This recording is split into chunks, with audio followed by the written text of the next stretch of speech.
ARY films और Parvez Malik entertainment की पेशकश फिल्म आज़ादी सिनेमा घरों की जीनत बन गई है। फिल्म शायकीन के दिलों में घर कर गई है। ईद के दूसरे रोज भी बड़ी तादाद में शहरी फिल्म देखने के लिए सिनेमा घर पहुंचे। मजीद बताएंगी हमारी नुमाइंदा अमरीन अल्ताफ।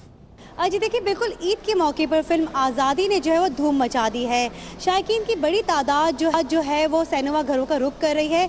कुछ लोग इस वक्त हमारे साथ मौजूद हैं जो कि आज़ादी मूवी देख चुके हैं, उनकी राय जानते हैं। क्या कहेंगी आप, कैसी लगी मूवी आपको? मूवी बहुत अच्छी थी। उसमें जो उनकी मोहम्मद राना ने काम किया है, बहुत ज़बरदस्त काम किया है और बहुत मोटिवेशनल मूवी थी, बहुत अच्छी लगी। मैं तो फिर आऊँगी यहाँ पर, अगर जब भी हम कराची आए। वैसे तो हम कराची घूमने के लिए ही आते हैं, तो यहाँ पे मूवी ना देखे तो ऐसा हो नहीं सकता।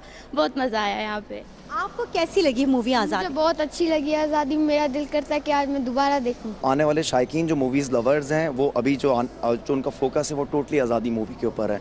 तो हम तो अपनी पाकिस्तानी मूवीज़ को वैसे भी प्रमोट करते हैं और पाकिस्तानी होने की हैसियत से हम गाइड भी ये करते हैं कि इस मूवी को ज़्यादा प्रेफर किया जाए। बिल्कुल, आज़ादी जो है उसने शायकीनों के दिलों में अपनी जगह बना ली है। लोग एक बार मूवी देखने के बाद जो है उनको दोबारा ये मूवी देखने का शौक़ है कि वो दोबारा देखें। और सबका यही कहना है कि आज़ादी एक ज़बरदस्त किस्म की मूवी है और इस मूवी को ज़रूर देखना चाहिए।